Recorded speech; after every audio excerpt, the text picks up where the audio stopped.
নমস্কাৰ বন্ধুসকল, আজি প্ৰজ্ঞান ইউনিভাৰ্ছ চেনেলত আপোনালোকক সকলোকে মই স্বাগতম জনাইছোঁ আৰু মহাশিৱৰাত্ৰিত আপোনালোকলৈ আন্তৰিক শুভেচ্ছা জনাইছোঁ। আজি আমি লৈ আহিছোঁ কন্যা ৰাশি জাতক জাতিকাসকলৰ বাবে অতিতকৈ ভাল খবৰ। প্ৰিয় দৰ্শক, মহাশিৱৰাত্ৰিত কেৱল এটা নিশা নহয়, বৰঞ্চ ই এক গভীৰ আধ্যাত্মিক যাত্ৰাৰ প্ৰতীক। শিৱৰাত্ৰি মানে শিৱৰ নিশা, কিন্তু গভীৰ স্তৰ চালে ই জীৱন মৃত্যুৰ চক্ৰ, পোহৰ আন্ধাৰ আৰু বিশ্ব ব্ৰহ্মাণ্ডৰ ৰহস্যসমূহ বুজি পোৱাৰ সুযোগো। এই নিশাই আত্মাৰ ভিতৰত লুকাই থকা শক্তি, জ্ঞান আৰু ধ্যান জাগ্ৰত কৰে। 2025 চনৰ 26 ফেব্ৰুৱাৰীত মহাশিৱৰাত্ৰিৰ উৎসৱ পালন কৰা হৈছে। আজিৰ দিনটোতে চন্দ্ৰ আৰু বৃহস্পতি গ্ৰহই নৱম পঞ্চম নামৰ এক শুভ যুগৰ গঠন কৰিব। এই দুয়োটা গ্ৰহ মহাশিৱৰাত্ৰিৰ দিনা পৃথিৱীৰ উপাদানৰ ৰাশিত উপস্থিত থাকিব। এই যুগৰ গঠনৰ লগে লগে শিৱৰ কৃপাত কন্যা ৰাশিত সবল হৈ উঠিব। তেওঁলোকৰ পিছৰ পৰাই ভাগ্যই গতি লাভ কৰিব। প্ৰিয় দৰ্শক, কন্যা ৰাশিৰ হ'ল সূৰ্য ৰাশি।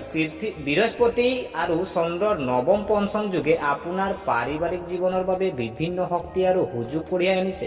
অৰ্থনৈতিক পৰিস্থিতিত আকাংক্ষিত উন্নয়ন আৰু সমৃদ্ধি হ'ব। নিজৰ আভ্যন্তৰীণ শক্তি, সিদ্ধান্ত গ্ৰহণৰ ক্ষমতা আৰু আৱেগিক ভাৰসাম্য বজাই ৰাখক। সম্পৰ্কত গভীৰ অনুভূতি আৰু নতুন মাত্ৰা লাভ কৰাৰ চিন। এই সময়ে আপোনাৰ সম্পৰ্কত বুজাবুজি, সম্প্ৰীতি আৰু কিছু ইতিবাচক পৰিৱৰ্তন আনিব পাৰে। প্ৰিয় দৰ্শক, কন্যা ৰাশিৰ জাতক জাতিকাৰ বাবে বিশেষ উপকাৰ যদি চোৱা হয়, মহাশিৱৰাত্ৰিৰ দিনা নৱম পঞ্চম যুগে কন্যা ৰাশিৰ জাতক জাতিকাসকলৰ বাবে অতি শুভ ৰাশি প্ৰদান কৰি আছে। এই সময়ছোৱাত কেৰিয়াৰত সফলতা লাভ কৰিব পাৰিব, আৰ্থিক লাভৰ সম্ভাৱনাও থাকিব, নতুন সুযোগ লাভ কৰিব, স্বাস্থ্যৰ উন্নতি হ'ব আৰু পৰিয়ালত সুখ থাকিব। মহাশিৱৰাত্ৰিৰ দিনা কন্যা ৰাশিৰ বাবে বিশেষ প্ৰতিকাৰ যদি আপুনি কৰি লয়, ওম নমঃ শিৱায় মন্ত্ৰ 108 বাৰ জপ কৰক। ভগৱান শিৱক বেলপাত, কলা তিল আৰু গংগা পানীৰে অভিষেক কৰক। দৰিদ্ৰ লোকৰ খাদ্য যোগান ধৰা আৰু বগা কাপোৰ দান কৰক। ৰুদ্ৰাক্ষ পিন্ধক, ই আপোনাক ইতিবাচক শক্তি প্ৰদান কৰিব। শিৱ মন্দিৰলৈ গৈ আপোনাৰ শিৱ চলিচা পাঠ কৰক। এই শুভ সংযোগে মহাশিৱৰাত্ৰিত আপোনাৰ ভাগ্য সলনি কৰিব পাৰে।